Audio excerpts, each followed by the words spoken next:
Hello, and welcome to Campbellsville University's Senior Seminar Class of 2018's first broadcast of the year. My name is Dr. Sean Williams, and I'm the professor and the moderator for the online podcast portion of this class.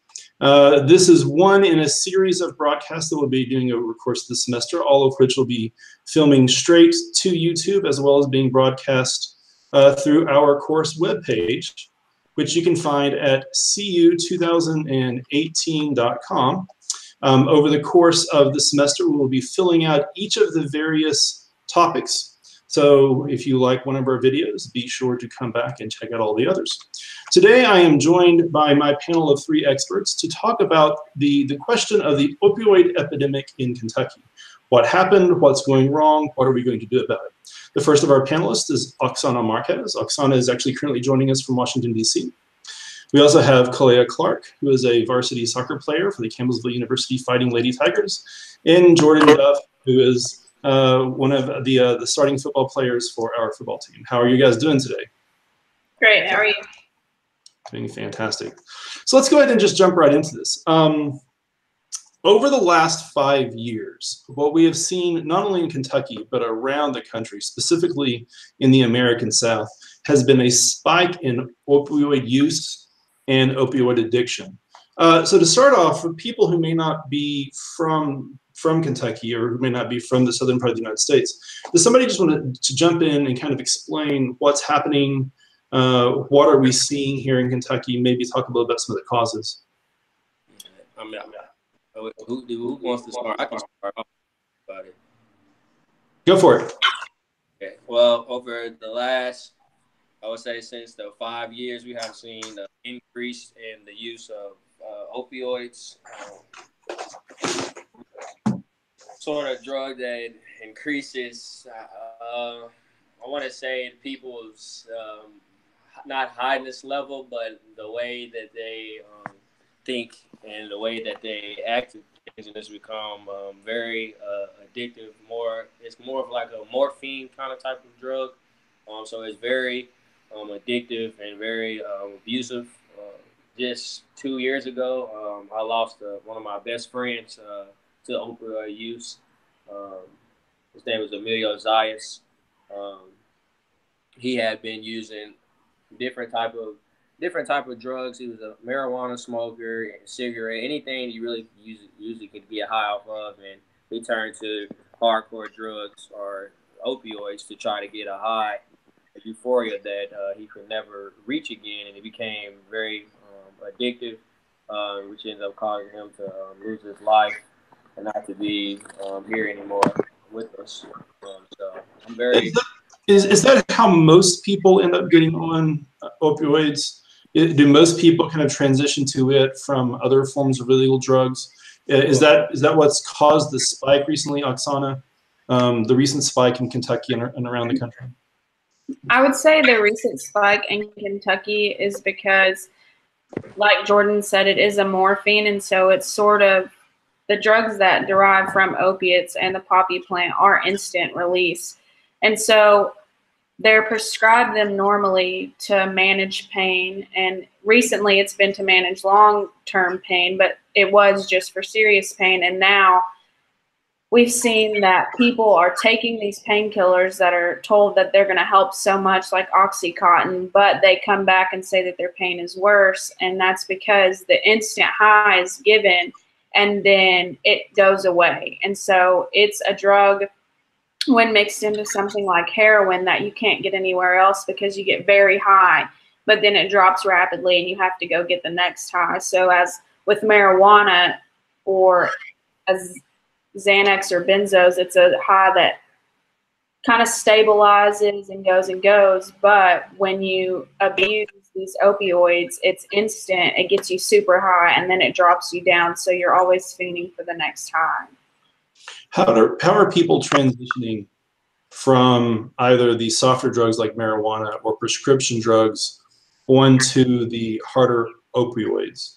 Is it a normal transition? Is there some kind of a trigger or a cause that makes that transition? Why would a person decide to get off of Oxy and take something like a heroin? Well, to my understanding from experience based off you know, me losing my friend, they go, because we had to take this class at my high school after we lost them. They go through a thing called a euphoria. They're trying to reach a high that they never reached before. And so this causes them to become addicted to it after their first time using it. And this is where you see people who keep going back, asking for more and more, or want more drugs. They're trying to euphoria or this high that they got from the first time, and they never can get it again. So this is where you see where people are overusing the drugs and it becomes abusive, and that's why you see the high death rate, because these people are trying to reach that euphoria, as I described, that they can never reach it again. And this is where it becomes very addictive. This is where they start taking all types of different other opioids and drugs related to morphine, trying to get back to that high they had, that feeling that they never felt before. And this is how people get addicted to heroin and the opioids and all types of other things. Going to you, Kalea, is this a problem that appears to be distributed equally across all of Kentucky? Is it geographically uniform? Is it uniform across socioeconomic status? Or is it something that's kind of clustered? Well, Jefferson County has the highest detected overdoses. They're the number one for in 2015. They had 105 detected heroin overdoses, and then across the board for heroin and then opioids and then other drugs, they remain like the top number one in deaths. So for people who aren't from Kentucky, where's Jefferson County? Jefferson County is Louisville. Okay, so the major metro area. Yeah. Mm-hmm. Yeah. With the second being Fayette County, which would be like Lexington area. So the two biggest cities in Kentucky seem to be up there for across the board. But socio and economic, I feel like it affects like multiple levels. It's not just one. And race and ethnicity, the same. Like there's not a specific group. Is that similar to what you guys are seeing, Oksana or Jordan? Yeah.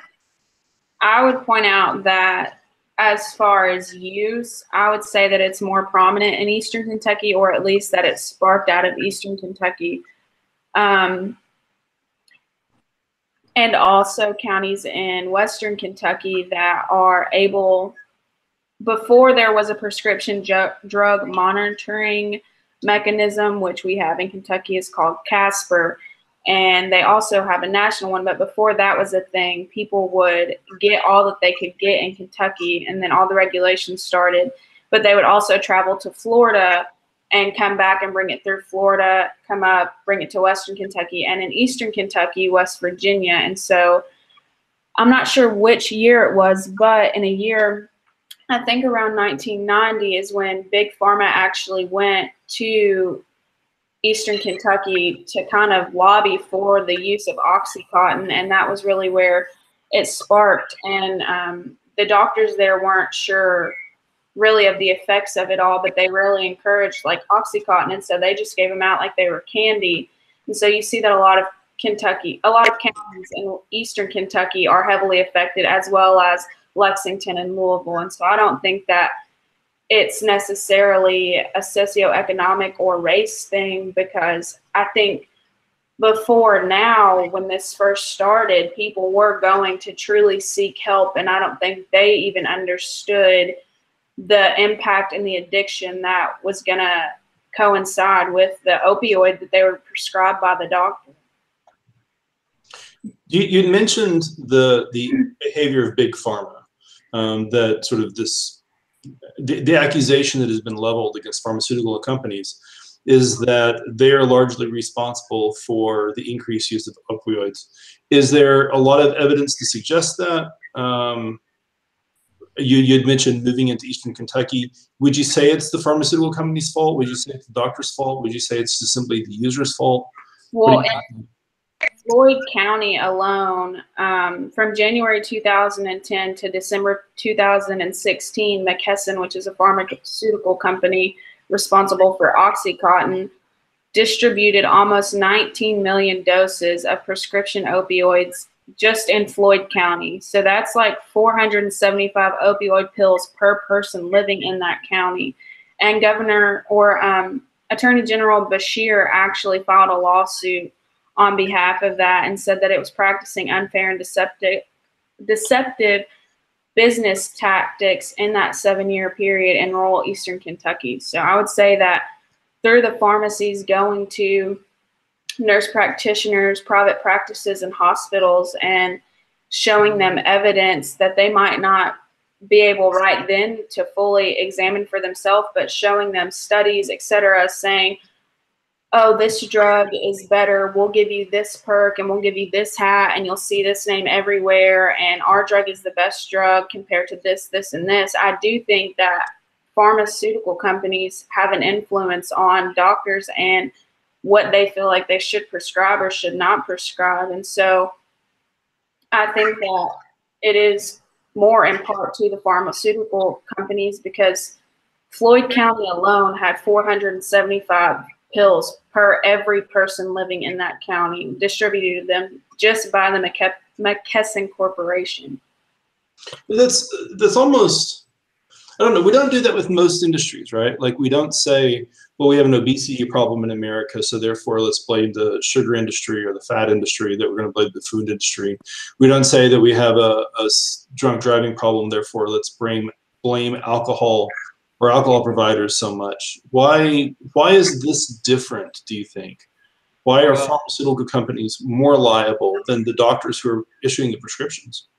Well, I believe that it's several different factors. I mean, pharmaceutical companies, they play a huge role, in distributing the pills. But at the same time, I think it plays a role into the doctors and the way that they are prescribing the pills, and before they put all those different rules in, like the 3-day supply, where you can only, instead of getting a week's amount of opioids, you can only get from now on a certain amount of days. Because at first people would just going in there saying, hey, I think I need maybe 2 weeks worth of pills, and the doctors are kind of playing sympathetic and just write prescriptions for 2 weeks worth of pills. And that's where you start seeing the abuse of, because after they get through the 2 weeks, they're addicted to it and they keep going back and back. So not only do I think the pharmaceutical companies are to blame, but I think doctors are as well too. And that's where you saw Matt Bevin step in with the 3-day supply, the nationwide data sharing, where different, I guess not pharmaceutical companies, but I guess clinics would share an amount of like data or research about how many prescriptions they wrote during the week or the month or for the year, and also had more treatment and Naloxone, is that how you pronounce it? Naloxone, yes. Yeah, and that's another thing that was put into effect to help stop the opioids and the abuse of not only pharmaceutical companies producing the pills, but the doctors who were writing them as well. So we had an attempt to, if I understand what you just said, there was an attempt to make it easier to communicate about who was using the drug, right, and who was prescribing the drug. Right. Were there any other steps that have been taken legislatively to try and deal with this problem? I mean, they had House Bill 1, where it kind of not necessarily cracked down on the pharmaceutical companies and the doctors who prescribed it, but the people who were selling opioids, like the amount of time you can get into jail for selling these things. So they try not only, they're trying to stop it on, I guess, the economical level, but they're also trying to stop it on the street level. People who are just getting their hands on these full of drugs and selling them, they're trying to pretty much make an example out of those. Like, look, you get caught selling this is what the fine is going to be. Sort of like a scare of trying to, slow the drug down. It's not going to stop, but yeah, I think that the House Bill 1 was a great thing that was put in, because it just makes an example, and it kind of makes people see, like, look, hey, that guy got caught selling it and he got a certain amount of time in jail. So they're kind of trying to find other ways to try to slow it down, but it's kind of hard, because the drugs it's a scary thing, period. Do these attempts at legislative activities, I know one of the things, for example, my mother uses a pain patch for some inoperable problems, and they have limited her to only a 30-day supply at a time. So every month she has to go back and visit the doctor to keep getting the patch.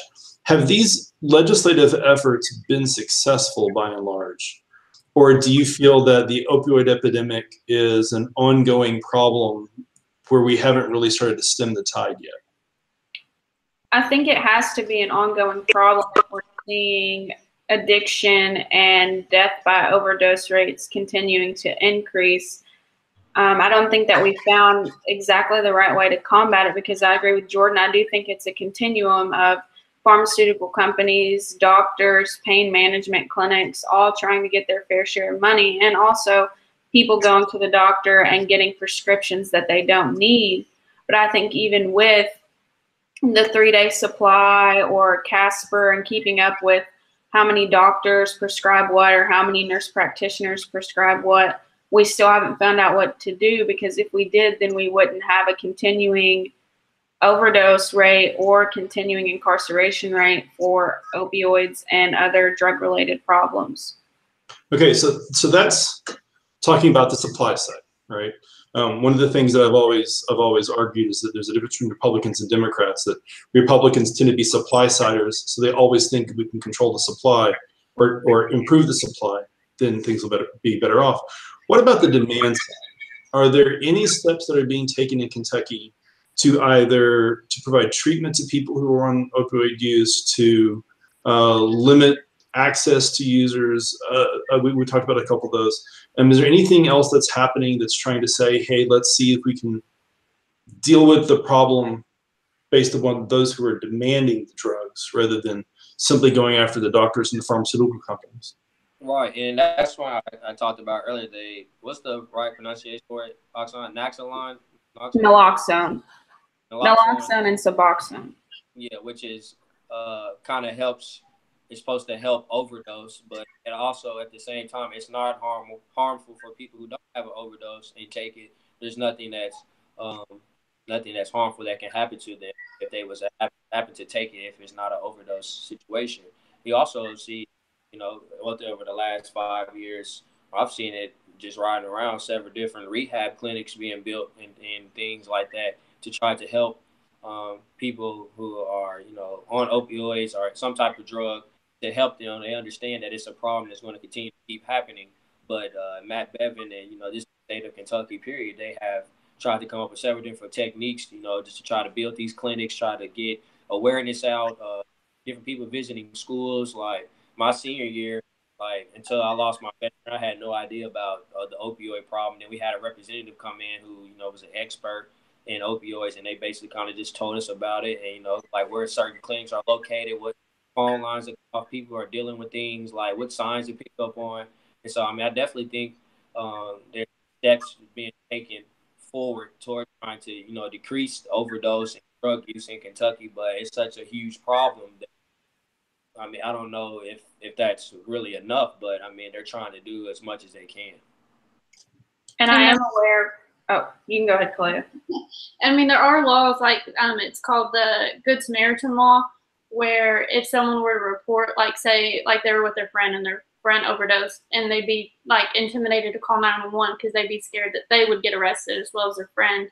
That where if they were to call 911 and let someone know that their friend's overdosing, that they would be protected from prosecution.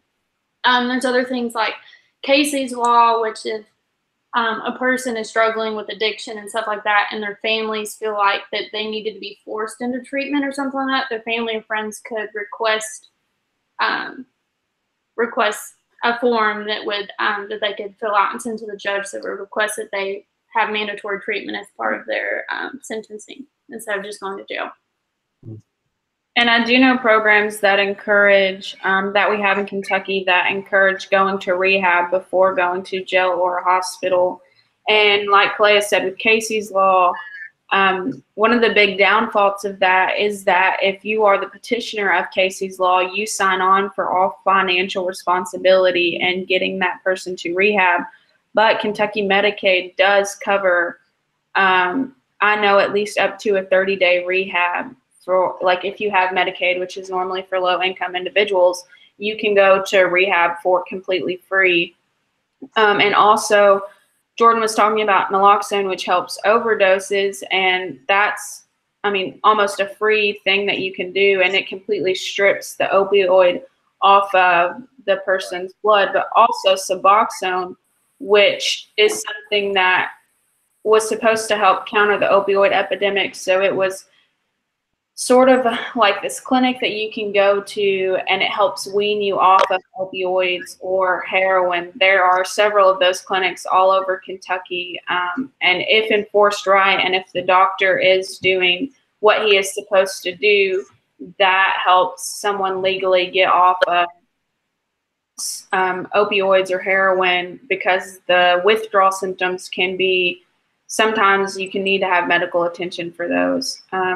And so I think from a user standpoint, we offer rehab, we offer resources, we offer safe needle exchanges. And from a selling standpoint, illegally, we offer harder time for trafficking. And we offer, you know, this overdose magic drug.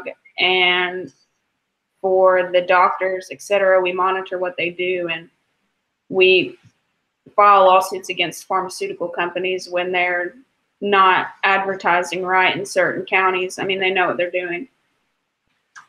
I was speaking to someone who's currently running a political campaign, not in this area, but he was relating to me a story that in the county, not Taylor County, but the county in which he was kind of going door to door and canvassing, what he discovered was that the street price for heroin in that county was lower than the street price for naloxone in neighboring states. And so what people were doing was going and getting free naloxone. They were selling it and then using the difference to then buy heroin in Kentucky because of the price difference. I don't know how accurate the story is, although it certainly sounds feasible. But it does beg the question, somewhere in here, does it sound like these efforts are being successful? Or are we too early in the process to really know if we can start to turn the corner or not? What do y'all think? I mean, I was reading the article as well. It talked about the different prices on how it's easier to buy it off the street. I think the average price they were saying is like $9 a pill or something like that. Then if you were to go to a pharma or your doctor, it would be somewhere anywhere from $50 to $60 to get whatever pill that you wanted. So I mean, it's kind of hard, you know, when you're trying to make rules and regulations for people, you know, who are trying to go to the doctors and prescribe drugs when they're selling it on the streets for literally 4 or 5 times cheaper than what you can get it at the thing. And so I guess that's where you see the House Bill 1, where they tried to increase, you know, the punishment for the street dealers. But it's kind of hard when you one thing and then something else happens. People stop going to the doctor now and they're just getting it off the street because it's 5 times cheaper. It's a lot easier to, you know, walk up on the street corner than it is to go to your doctor and they're like, hey, it's the second time this week. What's going on? Hey, we can't prescribe you any more medicine. You can literally go up on the street and go as many times as you want for 5 times cheaper. I mean, it's kind of hard to take one battle of the ship or one part of the ship and the other doing something different. So it's kind of an ongoing battle, and I really don't know what going to be done or what the answer is, to tell you the truth. Well, public health efforts like prescription drug disposals, for the last, I think, 8 years or so, Kentucky's done it's called National Take Back Day, which is where it's a day where they have these sites open where you can take and drop off your prescription drugs. 2015 was the lowest, and it was less than 7,000 pounds of prescription medications that were, you know, sent in. But in 2017, there were over 20,000 pounds that have been sent in. So, I mean, that just shows that, like, within a community, there's more of an awareness of, like, what to do with things that are left over like that. There's also organizations called Mile Meds Kentucky, which are designed to help communities learn more about, you know, what to do with their leftover prescription drugs and just educating communities and stuff. Now, it is virtually impossible in today's current political climate to have a discussion about drug use or about tax policy without somebody saying, well, what we need to do is legalize marijuana or legalize medicinal marijuana or various forms of cannabinoid, and that would solve the problem. What about this problem? Do you think that medicinal marijuana access or that legal marijuana access would have any noticeable effect on the opioid crisis? Would it make it worse by creating a gateway opportunity into the drug? Would it make it better by providing people a safer or better alternative? What do you think? My only problem is most of the time people only get to morphine and those heroin and other things because they have already tried the other drugs and they already got accustomed to it. They're not getting as high as they want to. So this is when they turn to the hardcore drugs. I mean, because literally they have tried everything literally to get to the high that they're wanting. It's not working anymore. And this is when you see people get addicted to heroin. Like my friend Emilio. I mean, like when in high school, I mean, we went to parties. I mean, he did about almost any drug you can think of, from marijuana, pills. I mean, and then it just wasn't working for him to get the high that he wanted to, so he turned to the hardcore drugs. I mean, us trying to say that allow people to smoke marijuana or get prescribed marijuana is going to decrease people using opioids or any other heroin or hardcore drugs. The problem is that they've already tried all those other drugs before, and this is when it leads up to heroin. It's very rare that you see somebody just start off with heroin, and it's just the only drug that they've ever tried in their life. So I don't really see that as improving people trying to decrease or try to stop them from using that. Problem with that. I would argue that for people who use opioids and heroin as a way to get high, Jordan is completely correct. They're not going to go from a high that's 15 to a high that's 2. But I think for people who are using opioids for pain management and pain care, that medicinal marijuana would in fact help. One study that was published in the JAMA Internal Medicine Journal said that from 2011 to 2016, opioid prescriptions covered by Medicaid dropped 5.88% in states that had either medical cannabis laws or legal marijuana laws compared to states without such laws. And so I think that obviously it's not going to do much. I don't think it would do much good for people who are using heroin to use heroin, but for people who are possibly abusing prescription drugs for pain management after going through a rehab, etc., and being shown another way of pain management, I do think that it could have an effect. And I think there are several studies that show that medical marijuana does alleviate pain. One of the campaign promises or campaign issues that Donald Trump ran on in 2016 was that he was going to essentially make the opioid epidemic a national crisis, a national emergency, and address it appropriately. So far, we haven't seen much in the lines of actual resources being put behind or addressing that promise. Kalea, how important do you think the opioid epidemic really is in the United States or in Kentucky? Where would you rank it on the list of political agenda items? Well, I feel like over this past summer, we started seeing ads, about opioid abuse and stuff like that. But I feel like that those were just used as preliminary, things for campaigns for the primaries and stuff. So I feel like that things like that are only used to boost votes and stuff like that. So I feel like it's only important whenever they need it to be important to get those people behind them to get those voters. Do the rest of y'all agree? I would. Oh, you go, Jordan. Well, I mean, I would say that if I'm answering the question correctly, I think that it's definitely up there on prices because, I mean, just by, doing simple research and by looking at articles over, I mean, drugs literally kill more than, car accidents, anything. I mean, so alcohol or anything. I mean, I see it as, I don't know. Well, I guess I could say it's a top problem priority. I mean, because, not only, people are dying in rapid rates, thousands of people die in just one state alone from drugs. that's like it, not anything else, murders or anything, but just drugs, period. I mean, and if we can, I mean, it's always good to, try to decrease any death rate possible. So I definitely think it's definitely a national crisis, something that needs to be, whether it's in your state or not, something that needs to be paid attention to by the whole, whole world. I think that the unique thing with the opioid epidemic is that it doesn't necessarily have a racial class or an economic class.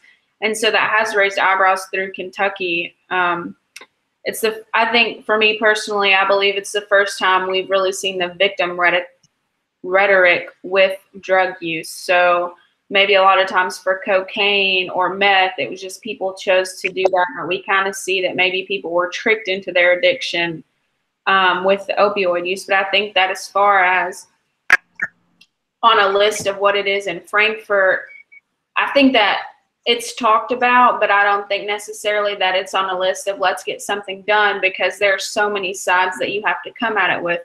In the spring, there were several bills introduced that talked about some side of the opioid epidemic, and whether that was adding a 25-cent tax per pill to the manufacturers of the opioid, or whether that was adding time onto criminals, or whether that was addressing the fact that, over 80% of the people in prisons are addicted to drugs, and most of them are addicted to opioids. But I don't think it's where in Kentucky anybody's willing to take the first jump and really tackle it from one side or the other, because you have to pick a side to blame in order to do that. And I think that steps on too many people's toes. In terms of that picking a side, we're in the middle right now. It's September 3rd. We're about 2 months away from the current midterm elections. We'll be electing 100% of the House in both the national and the state level, 1/3 of the Senate on the national level, half of the House on the state level. Do you guys feel that one political party or the other has an advantage on this issue? Is this something that the Republicans, because they tend to be tough on crime, or the Democrats because they tend to be more willing to accept treatment options? Do either of these sides have an advantage, or is this really just a problem that everyone is trying to grapple with and that no one seems to really be able to use?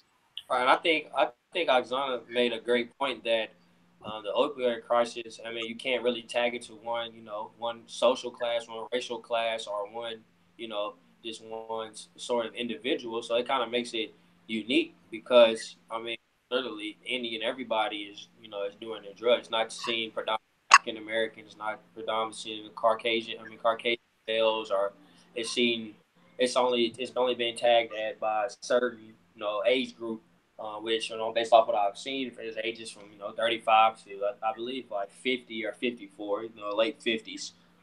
So I think it kind of makes it unique because it's right in the middle. It's not on one side where only people who make this amount of money use this amount of drug, or people who live in this part of the city or state is using this type of drug. It's literally attacking any and everyone, because it's so easy to get.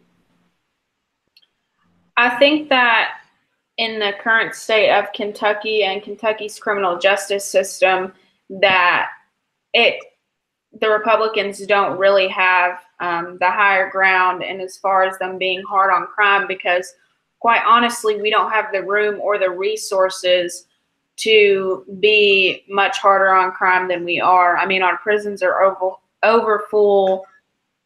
People who work at prisons are working 40 hours of overtime constantly. And so I think being harder on crime doesn't do anything but overpopulate our county jails and overpopulate our public defenders. And so I don't think that as far as like prison and drug reform, that's really a way that the Republicans can come at it. And as far as Democrats, I think they're so sparse in numbers that, again, them being more open to rehabilitation could help, but that would require them getting the votes of members across the party. And I don't know that that's necessarily a thing they can do, because that's still picking a side. Ms. Clark, do you have an opinion on this question? Well, I feel like the Republicans they could take the upper hand on this just because of the people that it's starting to affect. I feel like it's starting to affect their constituents more, and that if they were able to make that as their campaign platform, they'd be able to get like a strong voter support. Well, we are wrapping up. We're rapidly running out of time for our first broadcast. As we finish up, I just want to go around the table and ask you guys if you have any insights. If there was one piece of advice that you could give to Matt Bevin or to our local Congressman Jamie Comer to take with him to Washington, D.C. as part of his election, what would you say should be done? The one thing that we can do that we're not trying hard enough that you think might actually help to address the opioid crisis? Clay, I'm going to come back to you first for this. I think that we just need to require coordination between legislation, law enforcement, public health centers, communities. Require coordination between all of them, because this is something that if one piece of the puzzle isn't working or working correctly with the other ones, this isn't going to, the issue isn't going to be solved. Mr. Duff, what do you think? One thing, one takeaway, one piece of advice that you'd give to our leaders on how to address the problem? Well, I think we need to make awareness one of the biggest things. Because like I said, I had no idea about the drug epidemic or the how severe it was until I lost literally my best friend, and someone came to school and talked to us about it. I had no idea. I had no information about what to do. I had none of any of the signs. And I mean, after they literally talked about it had all the signs that my close friend Emilio had. Those were all the signs that something could have been done to prevent it. So if anything, I would say, I mean, I'm not for sure how aware people are about it, but I know my school now, KCD, which is located in Louisville, Kentucky, they do a thing now.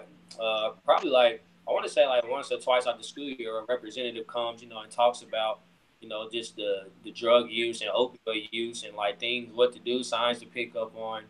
Because literally, I mean, it's taken over the state of Kentucky. So if anything, I just, have more people who are representative, people who can tell stories, people who can relate to it, just to make individuals aware of what's going on. Because with any problem, you can't solve it if you aren't aware. So, I mean, people are aware of it, our age and older, I think, it can kind of help, and kind of decrease the use of drugs and opioids without the state.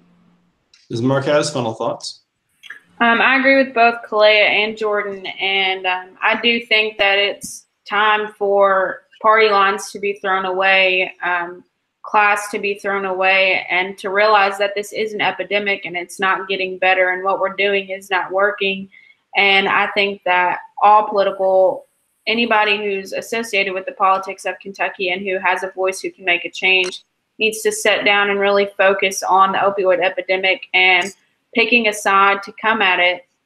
And I also agree with Kalea and what she said. You can have all the laws in the world, but if they're not enforced, then nothing happens. And you can have all the regulations, but if all sides of the continuum aren't doing their job, then it's not going to work. So just a game plan, one solid game plan, and making sure everybody's doing that from all sides, and then working on it individually for each group involved.